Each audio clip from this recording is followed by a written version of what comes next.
Welcome to Give a Heck. I am your host, Dwight Heck, and for much of my life, lived my life in quiet desperation, wondering how I was going to pay the bills, take vacations, save for retirement, and one day wondering if I would get off the hamster wheel of life and have purpose. A life that most of society lives, which takes us to work, then home, then repeat, and pays us hopefully enough just to survive. The harsh truth that most live with more month than money and have no idea how to live life on purpose, not by accident.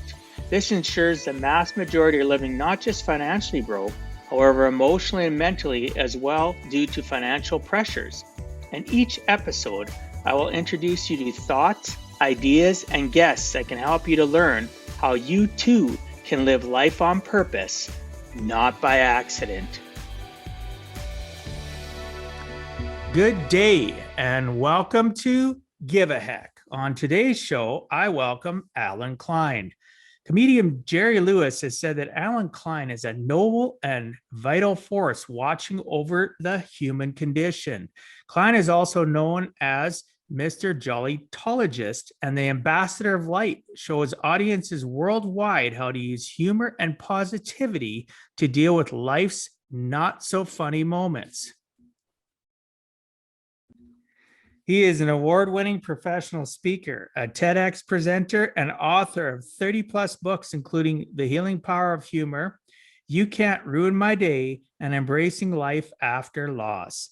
His latest book, The Awe Factor, How a Little Bit of Wonder Can Make a Difference in Your Life, was named by spiritualityandpractice.com as one of the best spiritual books of 2020.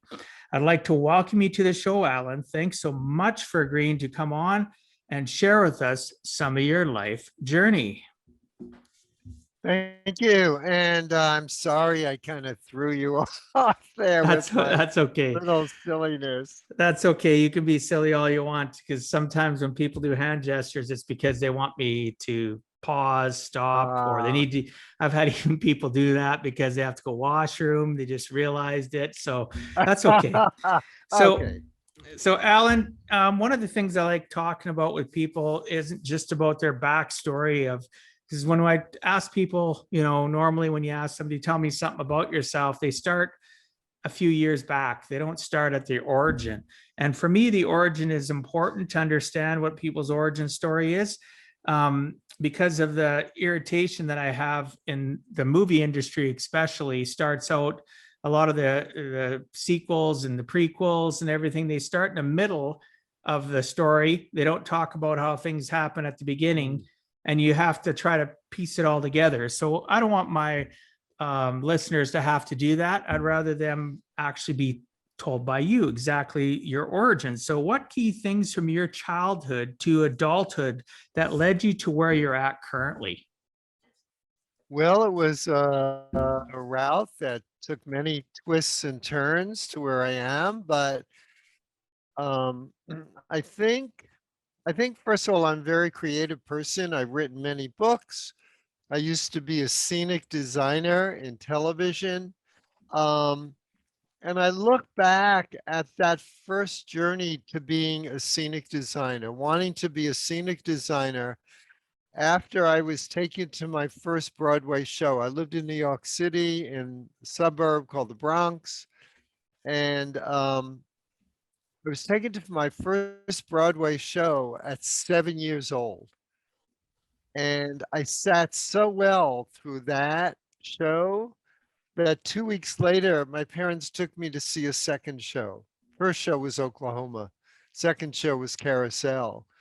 And I remember we came in late for the second show because my father had trouble parking. And I refused to leave the show afterwards because I wanted to see the beginning again.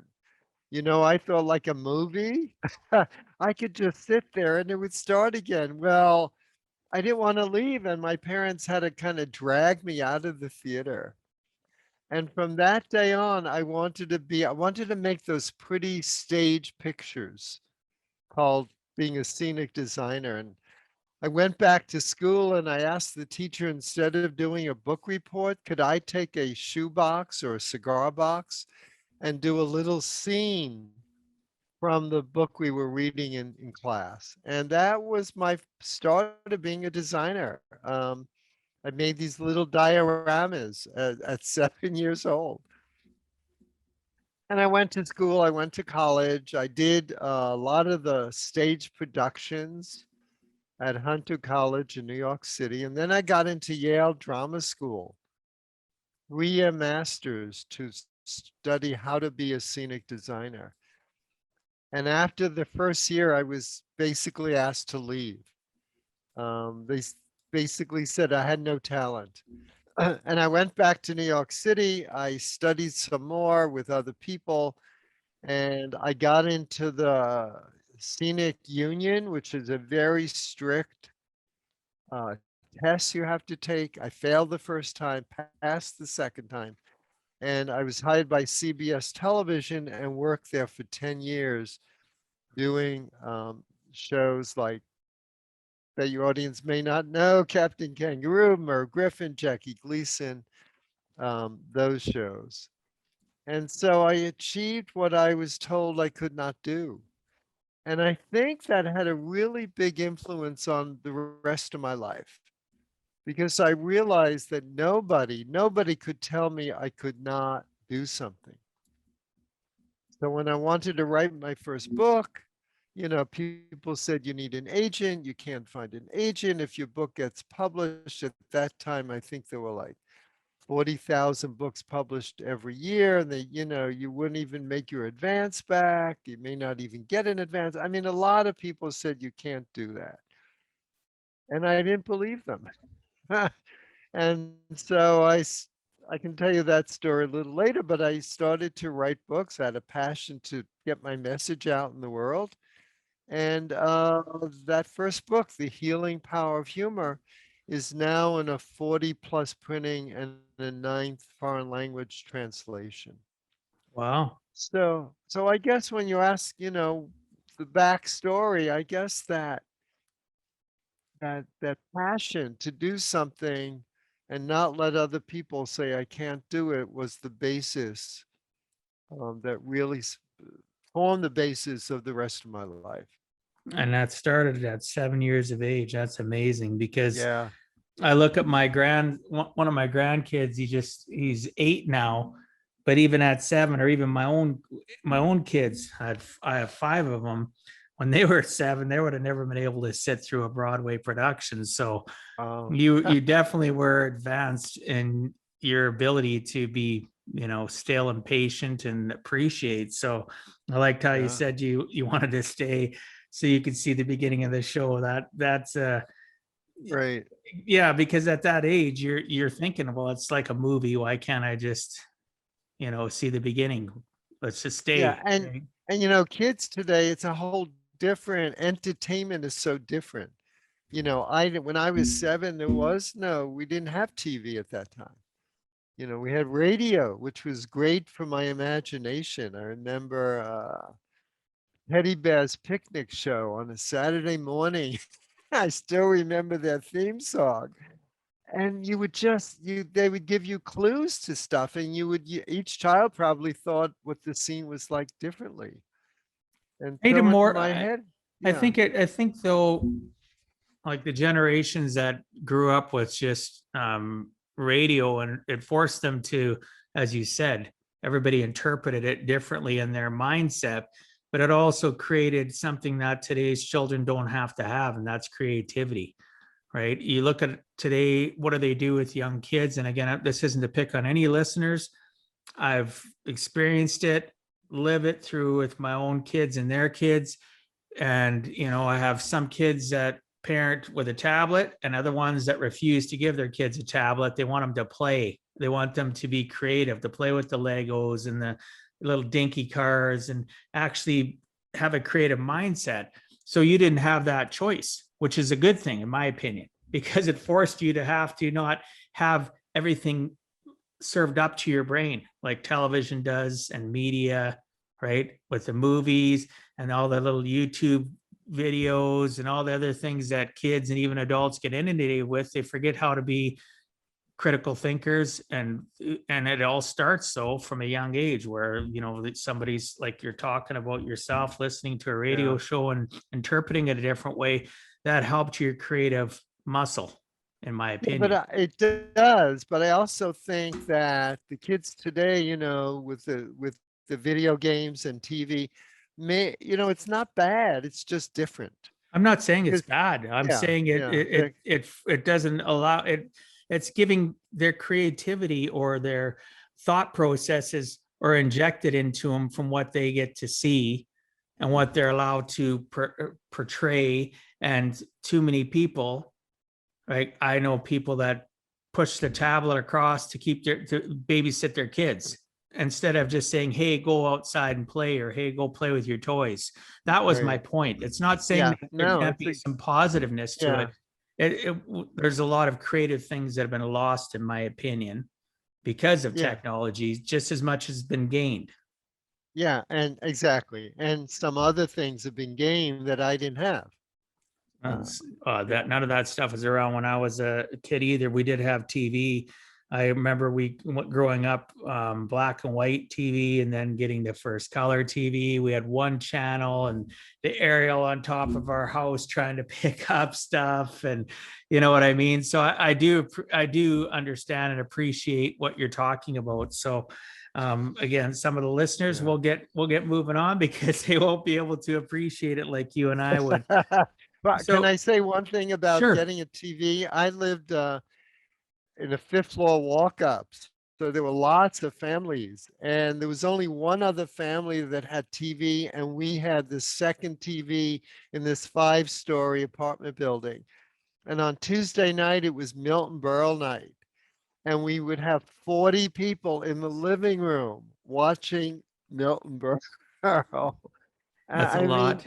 that's a lot. I was a pretty small living room, but it was just like this new amazing thing that people didn't even know what it was, and just drew people to it.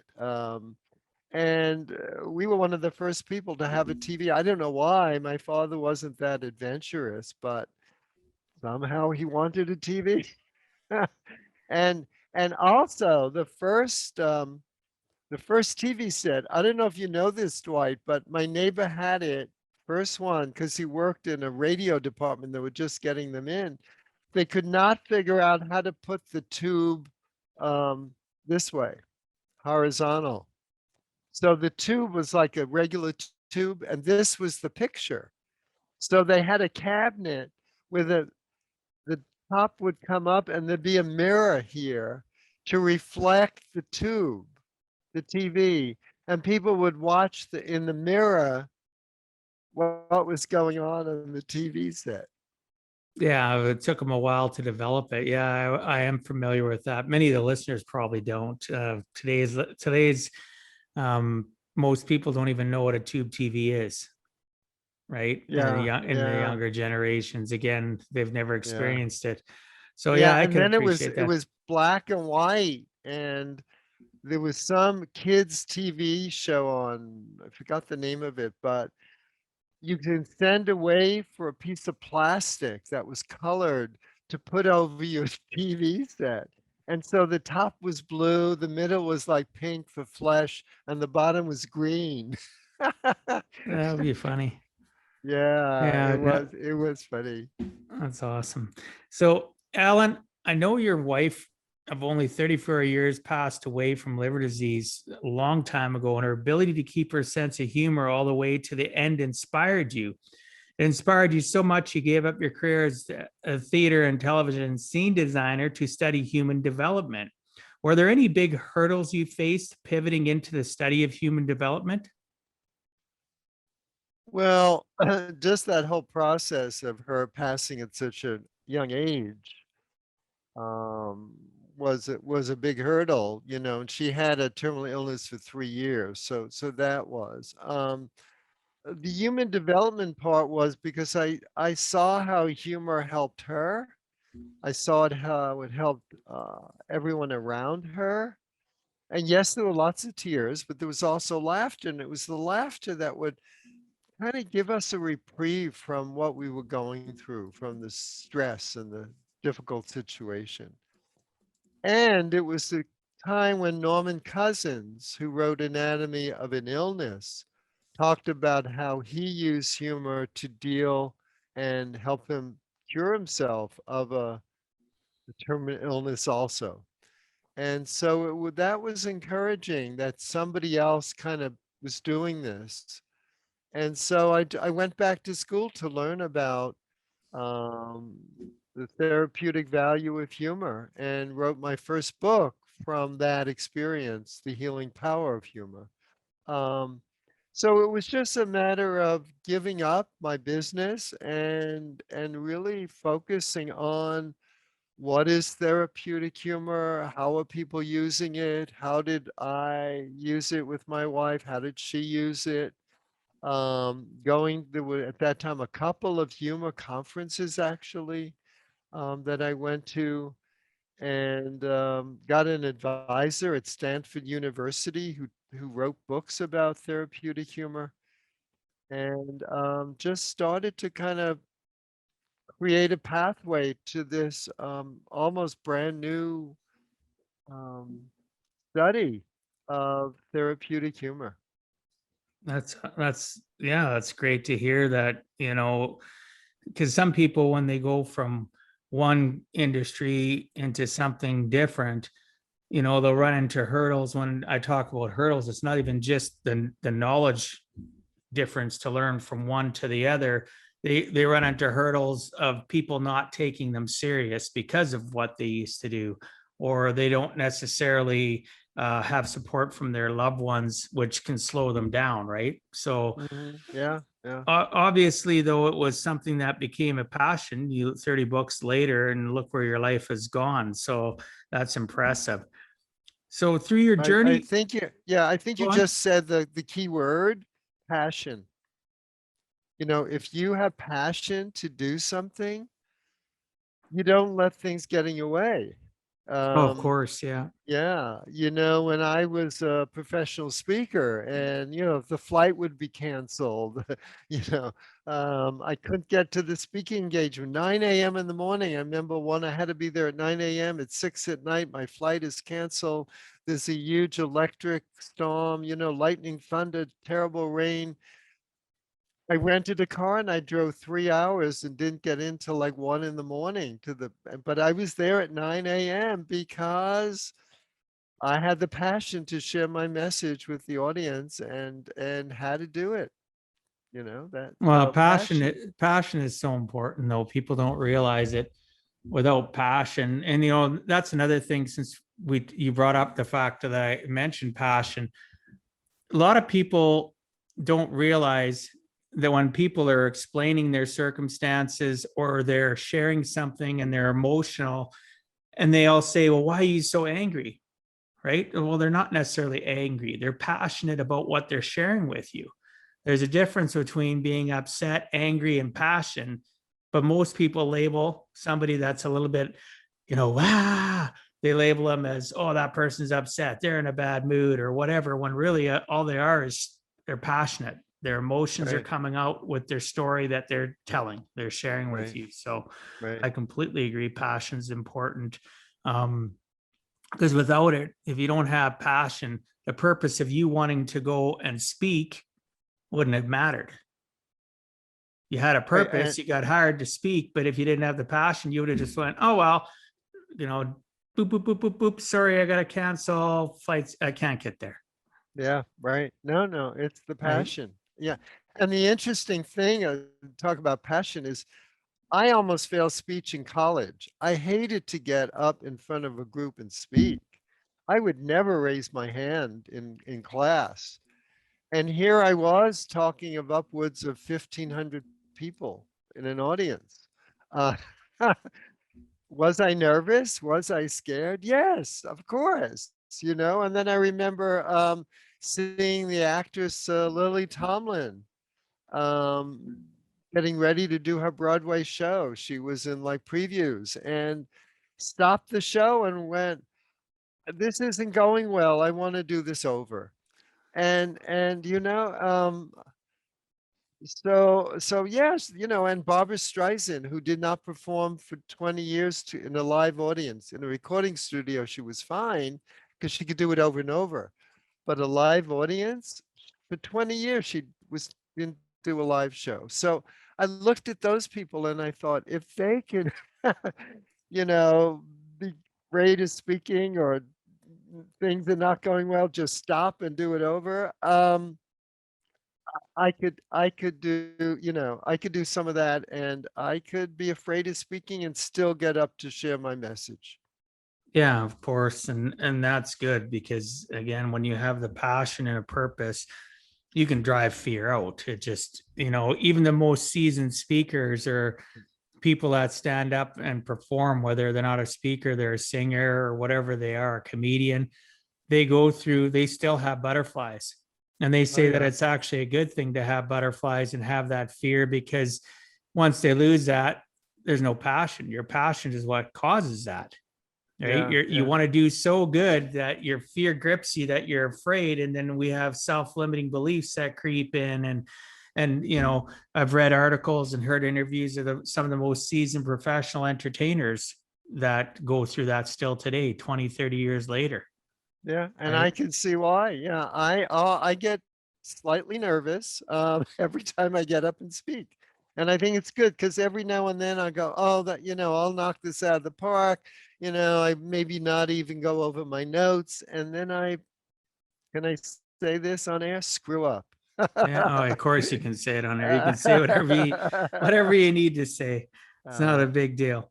So yeah, I appreciate that you bringing that up. So through your journey of understanding human development, what was the aha moment that led you to understand humor was crucial to help those struggling through their character building moments? Oh wow, I would get letters from my books and my speeches. I would get letters, or I would get people coming up to me at the end of a speech and say, "Alan, my son was killed 2 years ago. I haven't laughed since. It felt so good today to laugh. Thank you for being here." Just moments like that.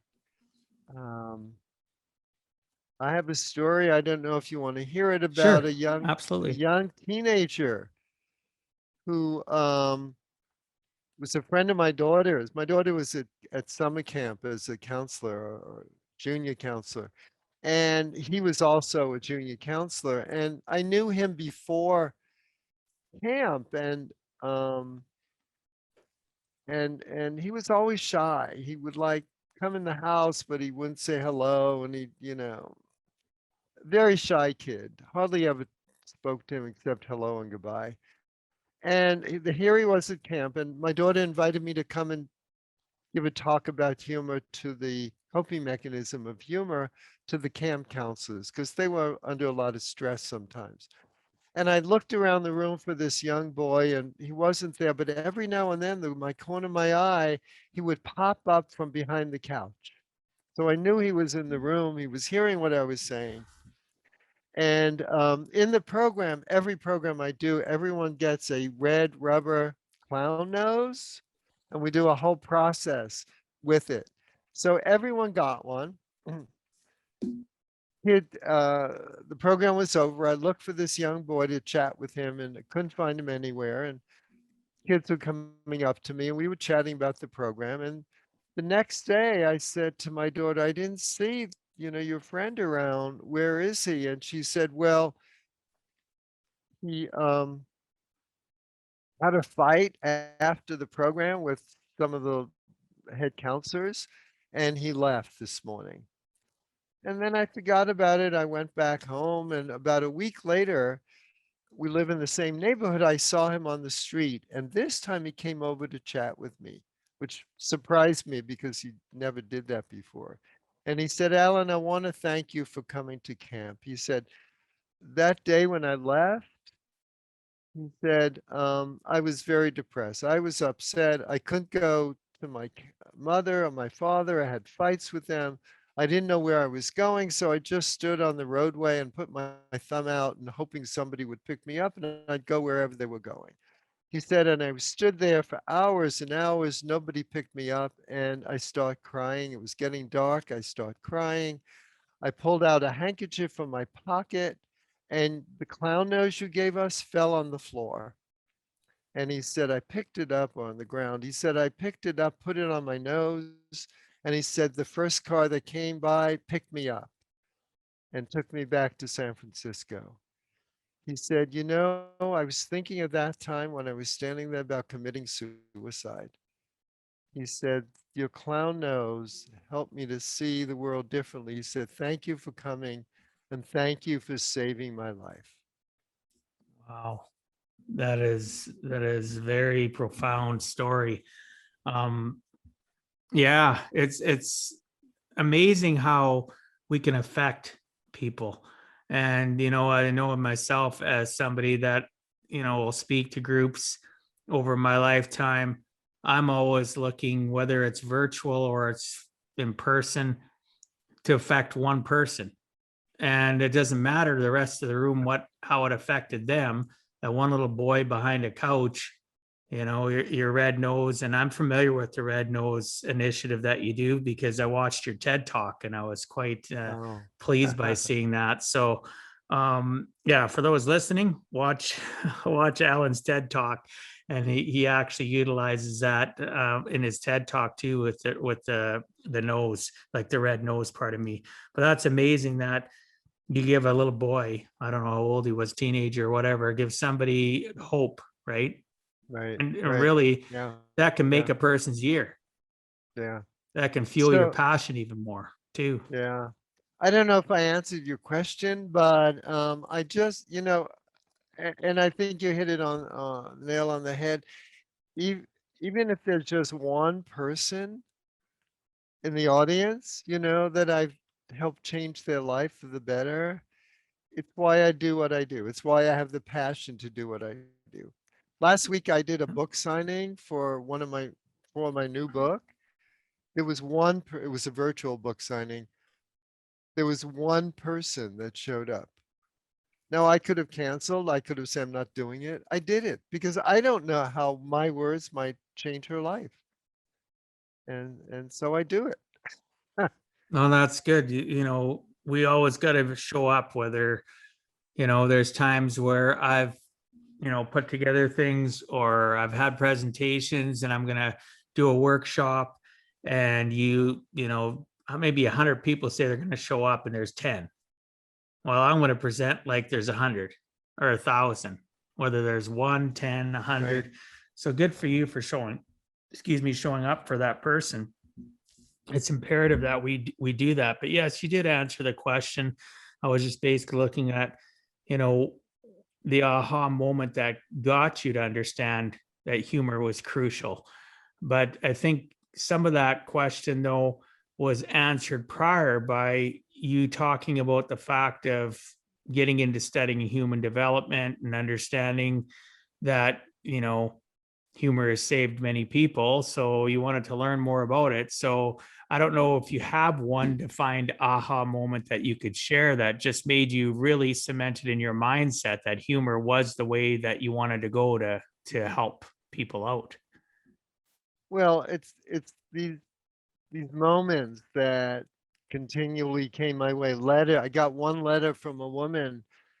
She said it was 2-page handwritten letter, and she said, when I was a teenager, she said I was molested a couple of times. And she said I had not told anyone for 50 years. She said I've been carrying around with me for 50 years. And she said I read one of your books and the words in it. And she said there was one quote. It wasn't even my words. It was some other quote. And she said that quote gave me, but I found it in your book. She said, and it gave me courage. It gave me power to take back my power. She said, I put that quote all around my house. And she said, I finally have begun to live after 50 years. So was it a humorous quote? What was the quote? Do you Um, remember? this was actually a serious quote, but it Oh, was okay. in one of my books. It just how as you said, we don't know how we're going to influence other people. And so it's all these people, another humorous moment, I spoke to cancer survivors. And I have two cancer stories. I'm trying to think of which one to tell you. Um, anyhow, it was a big audience, cancer survivors. And after the program, one woman comes up and she said, I've got to tell you this story. She said, I was getting ready to leave. She said, see my nose, it's not real, it's prosthetic. Said, so what I do is I put glue on it and then I put my nose on and I'm ready to go. She said, I put the glue on and I looked all around my hotel room to find the nose. I couldn't find it. So then there was a knock on my door. It was my door. Said it was my friend who said, come on, it's time to go. I said, I can't go. I can't find my nose. And and the friend started to laugh. This is where the humor is. The friend started to laugh hysterically. He said, why are you laughing? I don't have my nose on. I can't go. And the friend said, it's on your behind. It got stuck on the back of your dress. And she said, thank you for giving us this red clown nose, because she said, now I have an option. If I can't find this one, I'll wear this one. That's awesome. Yeah, they do the red clown. They do that in Canada here. They do it as, I don't know if they do it around the world, but they actually have red nose days in the US, and they do red nose days in Canada. So I shouldn't say they do it in North America. So the red nose days have become very popular for raising money and making awareness. So at least, and you've utilized it for how many years have you been doing that? Well, I've been doing programs since 1989. Okay. So I don't know how many, my math is terrible, but 30 years. Yeah. But actually people think I invented the red nose day, but it actually comes from England. Oh, it doesn't surprise me. There's really no extreme new ideas and interventions or inventions in general. People, change things or regurgitate things differently or utilize tools differently. But yeah, there hasn't, and it's not to take away from you utilizing it. You utilized it the way you've utilized it, the way that it fit for your audience. So it's different how you utilized it, but so who cares where the red nose comes from? It's how you utilize it. How do you use it to help others? They use it to raise funds, I think, for children, and I use it to raise spirits. So we're both using it in a good way. It's just, all it is a prop, and how do you use that prop, right? That's exactly. So Alan, you're lovingly referred to as Mr. Jollytologist and the ambassador of life. Can you share how these two titles came about? Sure. So the Jollytologist, I have a master's degree in human development, and my thesis was the healing power of humor. And technically, in Greek word for laughter is gelos, Gelos. So when I was studying humor, I started to call myself a Jollytologist, Gelos, And when people heard it, they thought I dealt with that Jello dessert, that wiggly, dessert. And I thought, well, that's not good. So I changed it to Jollytologist. And it's a registered trademark. And I know it was successful. I used to belong to the National Speakers Association. And once I coined that, all of a sudden there was an enthusiologist, a happyologist, a joyologist, and it went on and on and on. You started a trend. I started a trend, yeah. So what would mine be? Giveologist? A heckologist. A heckologist. Yeah, heckologist. Can't really do give a heckologist. So yeah, a heckologist. Yeah, that's cute though. So what about the ambassador? What about the ambassador light? Where did that come from? Okay, so to tell you that, I need to reach up and get something. Go ahead, absolutely. Let me get that. Sure. So before COVID, about a year before COVID, I took a class in which we did a vision board. And a vision board is you kind of put things together on it, paste stuff, whatever you want on a board of like who you are to kind of demonstrate who you are. And so this is the vision board I came up with. Okay. So it has a lot of light things. And I just did it. I didn't think much about it. So there's like sunlight, there's the gold triangle, um, there's hanging lights, there's candles, there's Christmas lights. And I looked at this for a while, and along with it came the name Ambassador of Light, because I think that is what I do. I show people how to lighten up their life, whether it's through humor or positivity. I like And that. so that's how that came about. But the awesome thing, the miraculous thing for me is I did that, and I didn't tell hardly anyone at all, maybe no one, that I named myself the Ambassador of Light.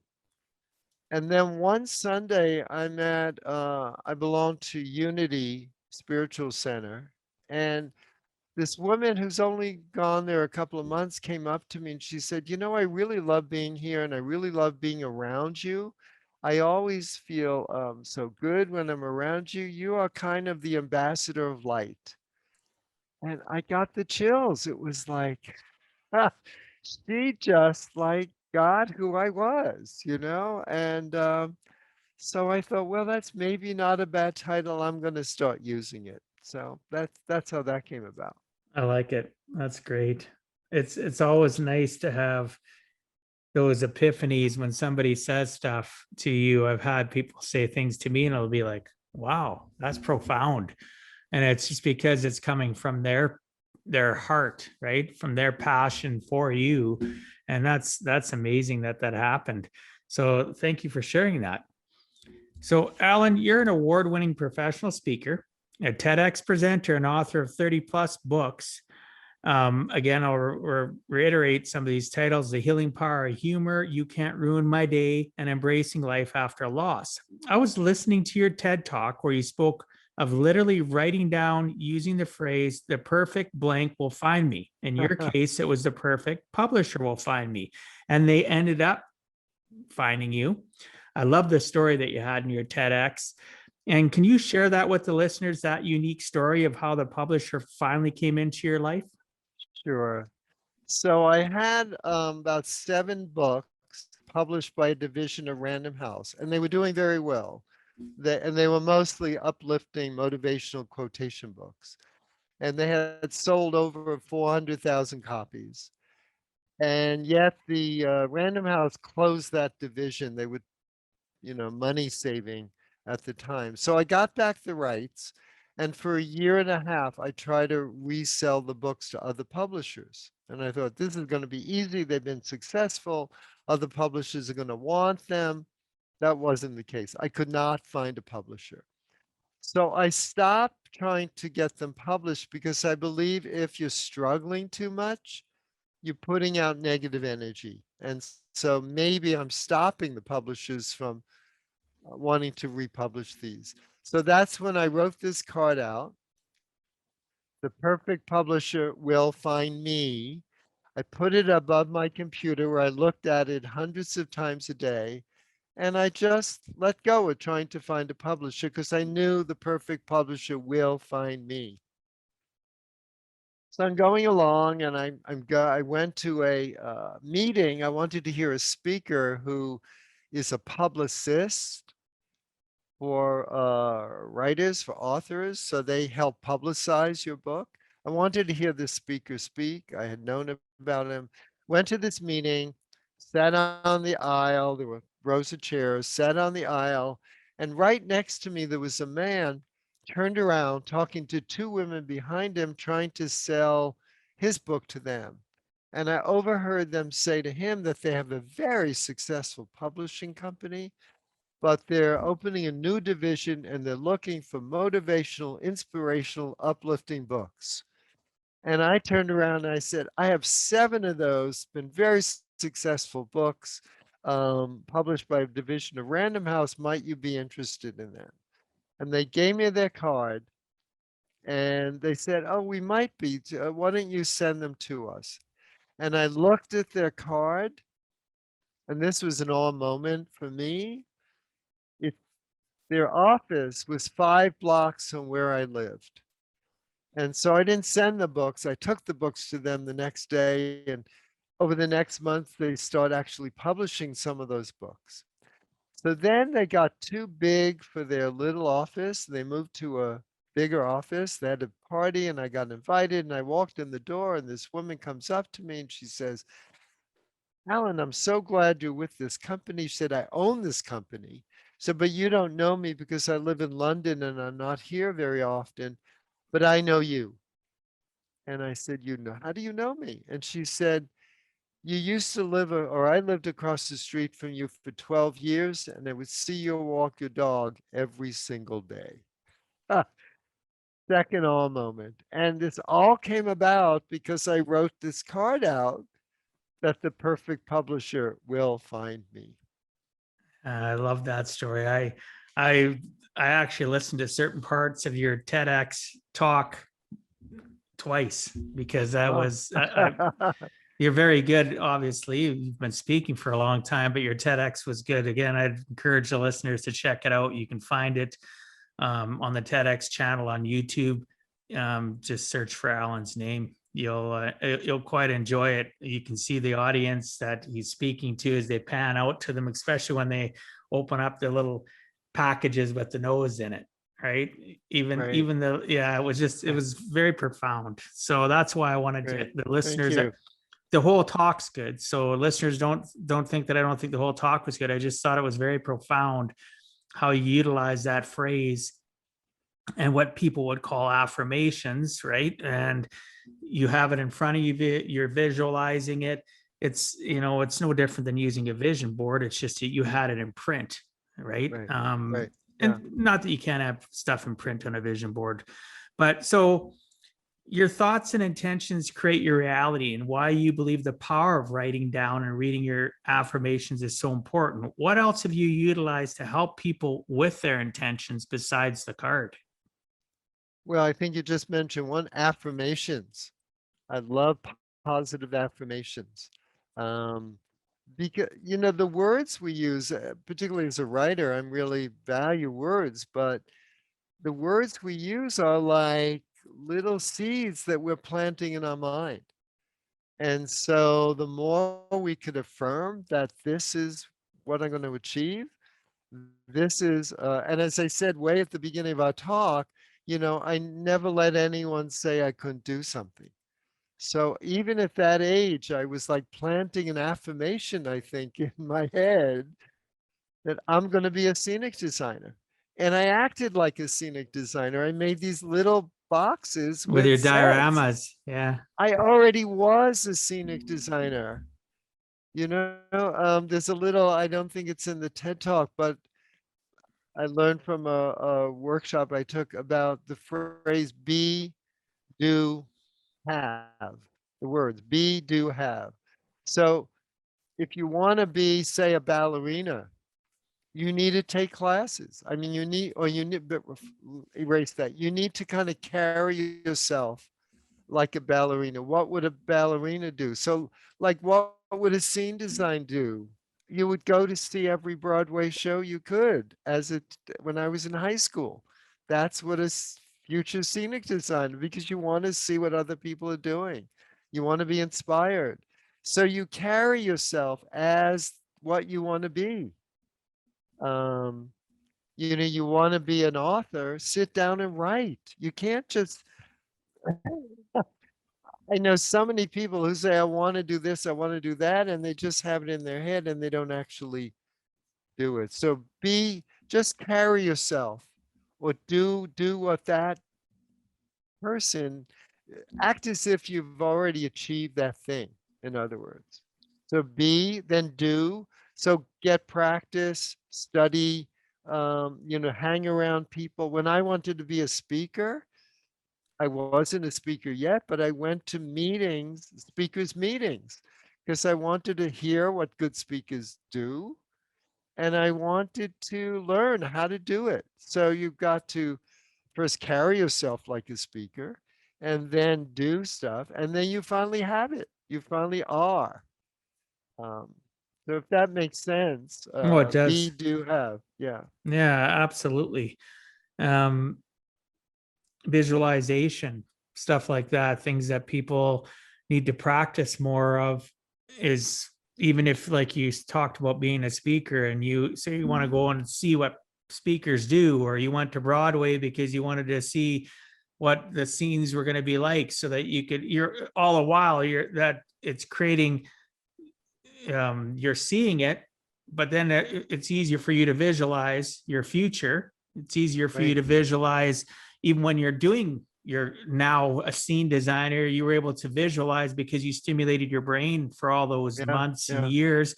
It's no different than, so listeners, visualization is so important. So if you visualize yourself as being an author, you don't necessarily need to visualize the act of writing the book, but visualize yourself at your book signing. Visualize yourself getting accolades and people writing reviews about you, right? Think about it and get to a point where you can also visualize without having your eyes closed, where you can visualize with your eyes open. Because then the realization, in my opinion, the realization of things is that much more powerful if you can learn to visualize with your eyes open and picture yourself up on stage, you watching yourself up on stage and people clapping for you or cheering because you said something profound or said something humorous and they're laughing, so anyway, I think visualization is very important. It's so interesting you say visualize yourself on stage, because and with your eyes open, when I was going to the speakers meetings, mostly I would see great speakers and I would go, someday I want to be like them. But I also saw not so great speakers and I would think, hey, I could do so much better than them, or I would never do that on stage, or I love the way they made the audience laugh and then cry, or cry and then laugh. And I thought, God, I wish I could do that. And someday I think I can do that. And start just thinking that way. Okay, I can put my speech together where maybe I talk about my wife dying and, about her, and then about her humor. And suddenly, it comes to life. It's not just up here. Yeah, but it's exactly it. Because how does a person level up if they don't have indicators to reference? Meaning you watch other speakers or, I don't like that, I'm not going to do that. Yet if you think you've learned it from a course or a book or watching others do it, it's not the same as you actually being present, understanding you want to do that, watching somebody do it, and take, mental notes. Obviously, pen to paper is better. Take notes and say, this is something I wouldn't do. Oh, I didn't realize that would be a good thing to introduce. So now I have an indicator for what it is that I want. So it's so important that people, actually look and research. So many people jump in with both feet and then they fail because they never ever give themselves an indicator to help them level up to a point where they can do what they want to do, or maybe they are failing at what they want to do and they put themselves out there, be vulnerable so that they can look at other people that are successful and then be critical of themselves in a good way. Right? Critical self-thought is a good thing. Understanding indicators so we can level up is a good thing. And people quit too easy, right? Unfortunately. Oh, they certainly do. Yes. So your latest book, The Awe Factor, How a Little Bit of Wonder Can Make a Big Difference in Your Life. Yeah. For the listeners that are watching this on YouTube, Alan's showing the book. Nice cover. I like that. So again, great cover, isn't it? Yes. Yeah, it is. So your latest book, The Awe Factor, How a Little Bit of Wonder Can Make a Big Difference in Your Life. Can you tell us about what led you to write a book about wonder and what lessons it teaches? Oh, what led me to write it? I think as I'm getting older, I kind of review my life and I realized there have been so many kind of miracles, so many awe moments in my life. And I realize that a lot of people think awe has to be this grand, maybe the Grand Canyon experience or something like that. And I realized when I look back, there were small moments that blew me away, that like, how could this possibly happen? That was a wow experience. And so I thought maybe it's time for, there weren't many books about this subject. And in fact, in the scientific world, researchers have only been looking at awe and wonder scientifically for maybe the last 10 years. So it's a fairly new science, but what they're finding, and I talk about in the book, and we can talk a little about, is some of the research and why we need more awe in our life and to recognize, to be aware when all things are happening, um, because they're very beneficial, both physically and mentally to us. Okay. So there's many things that got you to the point about writing the book. And yeah, we have to wonder. We do have to, right? In life. And because our brains, that's one of the things that, again, I've interviewed other people and the listeners have heard people talk about it. Our brain is a giant computer. And what happens with a lot of people in life, not everybody, but a lot of people in life, they become stagnant because they stop feeding their brain new information. They stop going and experiencing new things that make them have that aha moment or wonder, right? How did they accomplish that? Or what exactly did they mean when they talked about that? When I went to this, what was the meaning behind this act in this play or this Broadway musical? We'll use that as an example because of your past. If they don't wonder about things, their brain isn't challenged to think and figure out an answer for it or seek out the answer, right? Whether or not they find other experts, or they're talking to their friends after the Broadway musical and Alan says, "Hey, Sarah, that was a great Broadway, play, musical, whatever. I loved it all, but this kind of made me wonder what was their intention." So now it creates connectivity and connection and relationships and communication. Wonder can do so many great things in our lives. Yeah, let me if we have time, Sure, go just tell ahead. you one recent study, because Sure. I think this is not just an important study, but an important one right now during the pandemic, Okay. because people are focusing on negative stuff, and this shows what happens when we find awe and wonder in our lives. So these researchers took 56 people, and these are mostly older people, 60, 70, 80, and asked them to go out once a week, 15 minutes a week, not very much time, for 8 weeks. This was the study, and to go for a walk.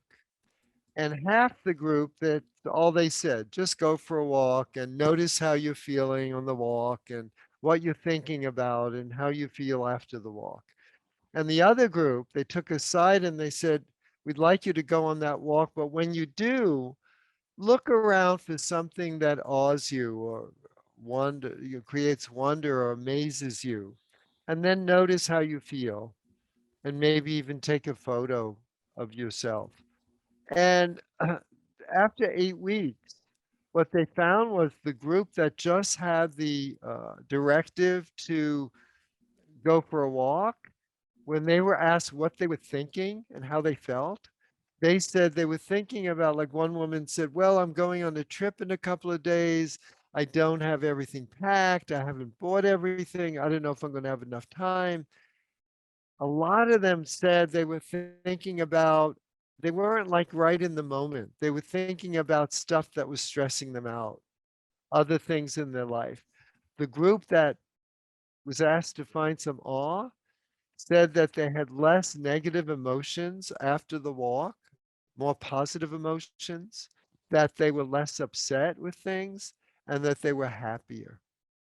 That's awesome. So part of that awe and that wonder that you talk about is, for me, it could be as simple as just enjoying the fact that you have someplace safe to walk, and you're walking along, you see a nice flower, and you have gratitude for the fact of, if you're God fearing like I am, thank you, God, for allowing that flower to be there to brighten my day. Or you look up and there's birds flying overhead or chirping or whatever.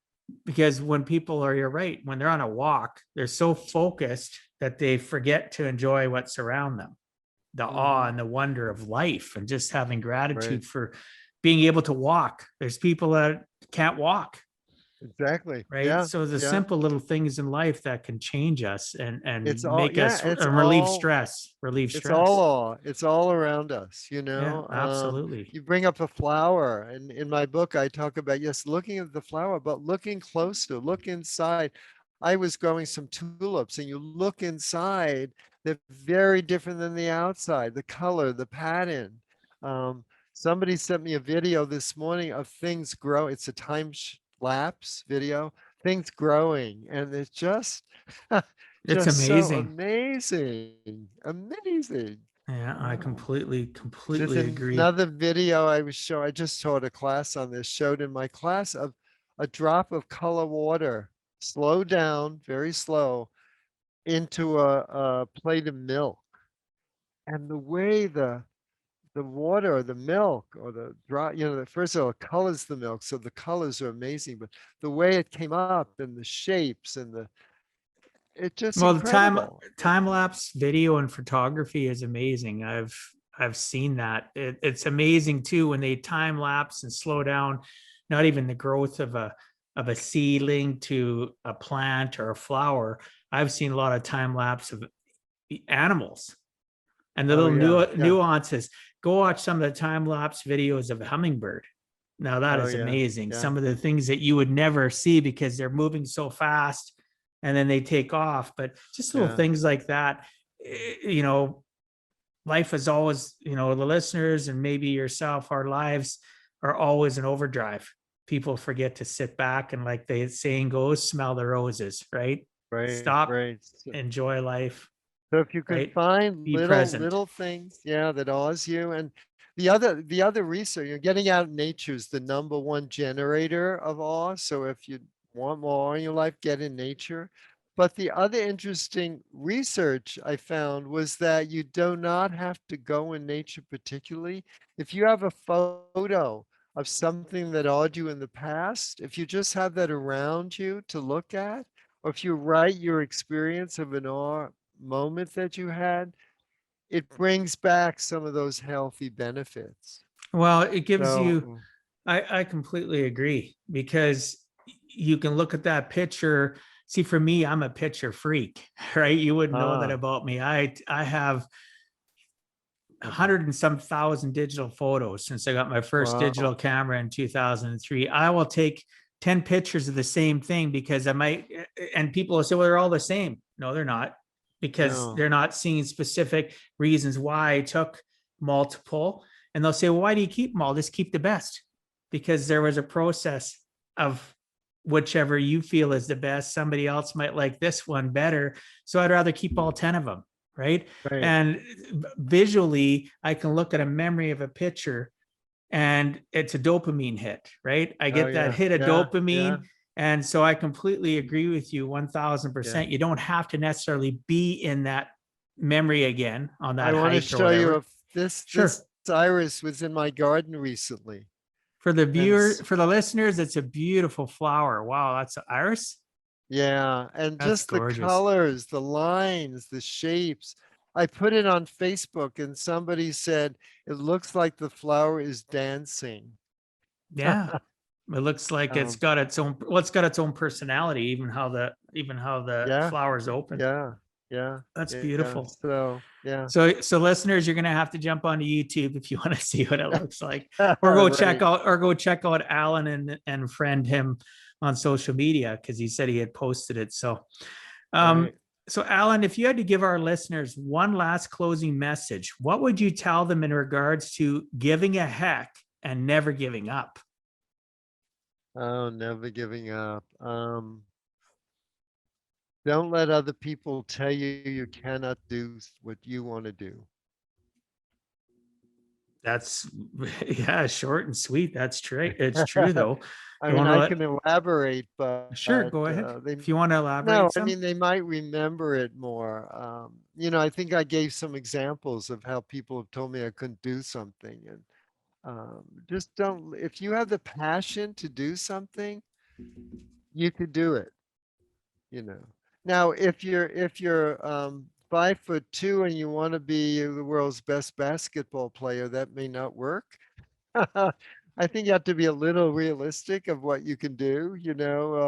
At my age, if I want to be an Olympic world runner, that may not work. It might not be realistic, but be realistic. If you have the passion to do something, go do it. Go do it. Don't let people stop you. uh, And you use your God-given talent. You were given talent. Discover what that is and share that with the world. They're waiting. The world is waiting for you to hear what you have to say or what you do. They're waiting for you. So go do it. yeah, that's so true. You know, if you have a talent and you think you have a talent or somebody's brought it up, if you're unsure how to do it or what you need to do for the listeners, number one thing you need to do is understand your associations around you so that you have proper, associations to support you in Support. that so that you can go and strive to achieve your dream or to enhance your talent that is raw, right? But it's real, it's raw. A lot of times I find people that have a talent or they'll have regrets in their 30s and 40s and said, hey, I wish I would have done this. And I'll ask them questions when I'm coaching them. And a lot of times associations are the reason why. Not just associations of people, associations of what they read, what they watch, what they put into their minds, because their mind, like we talked about, is a computer. It always wants new information. It always wants to be stimulated. Otherwise, we plateau and we're on a hamster wheel. I write about that in my book. Like people live on a hamster wheel, go to work, go home, get paid, and they live the 40 program, right? 40, spend 40 years working to, potentially be retired for, could be, depending on how long they live, for 40 years on 40% of their income. And how exciting is that, to live the Yeah, 40 40 40 you're program? talking a little about my dad, who, was a printer his whole life and pretty negative person. I think it's why I'm grateful to him, because he was so negative. I'm so positive. But when I saw him, doing the same job, working the same, he liked being a printer, but he didn't like his bosses. And, um, so I thought, life is short. I want to do what I want to do. And I thank you, whoever's directed me to do this life. Um, I've always done what I want to do. And it's a struggle sometimes, but if you love it, if you get good at it, um, people will honor you and support you, and you will be much happier than working 9 to 5, doing something that you really don't want to do for the rest of your life. Exactly. And you brought up the word struggle. um, Without struggle, you wouldn't know what joy is. You Right. wouldn't know Yeah. when things are happy. People say, oh, I wish I was happy, everything was happy and joyful all the time. Well, that's not what Right. life is. Life is yin Right. and yang. You have to have struggle and trials and tribulations in order to appreciate the good on the other side, right? So Oh yeah. appreciate you Oh bringing that yeah. up. So, well, our time is almost up, and I want to respect our listeners and your time. However, before we end, can you please tell the listeners what is the best way to reach you? On the internet, probably www.allenklein.com. Just spell my name right. ALLENKLEIN.com. allenklein.com. They'll find information about my books, about my work, my articles, the TEDx talk. Put in Alan Klein TEDx in YouTube, you'll find that. Or if they want to write me, I'm happy to answer them. It's Alan, ALLEN, at Alan Klein, ALLENKLEIN.com. Right Alan on. at AlanKlein.com. I'll make sure it's put into all the show notes. The listeners can find that at giveaheck.com. They can go in and find the portal and check out all those links. I'll ensure that they're put in there. So thanks so much for being on Give a Heck, Alan. I appreciate your time and sharing some of your experiences so that others too can learn it is never too late to give a heck.